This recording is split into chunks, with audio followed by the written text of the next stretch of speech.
Hi, my name is John Hilton, and today we're going to be talking about effective feedback.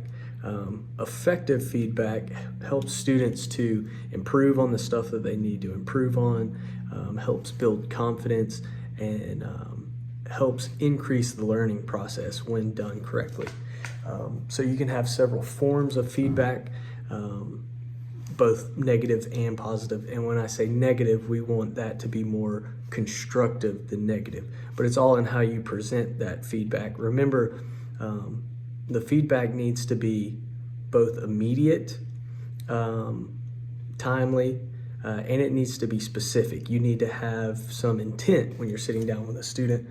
For example, if you're reviewing a paper with a student, you don't want to just pat them on the back and say, "That was a good job," and move on. They haven't really gleaned anything from that feedback.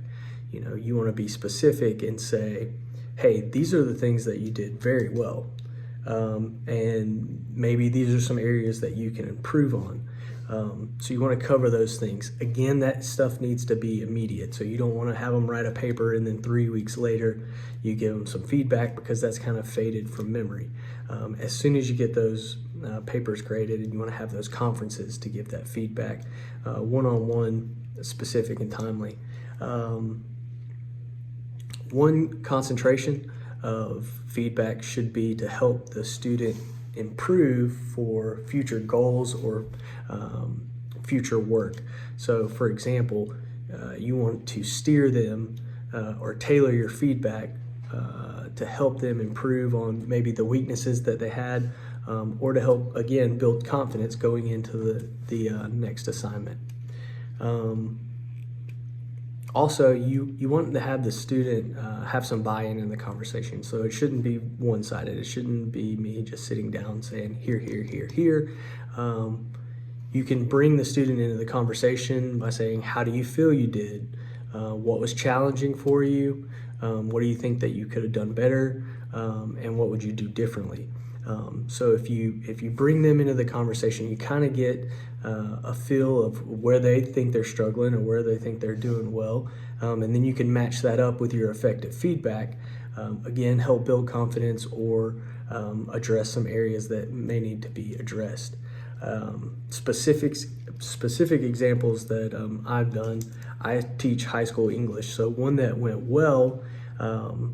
We wrote our major paper for the year, graded them in a timely manner, and I was able to sit down with each student and I grouped them. So I wrote out a plan for each student on exactly what I thought they did well, what they needed to improve on, and then we had those conversations one-on-one, and I was really able to drill down with that student and get very specific. So I think it was very beneficial for those students. Now, I've had examples where maybe I got behind on grading and we did a research paper or something, and I wasn't able to get to those for 2 or 3 weeks.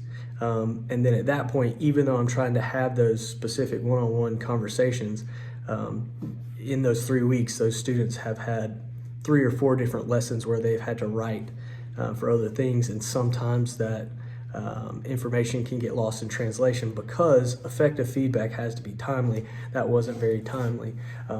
So that was an example of one that didn't work out so well.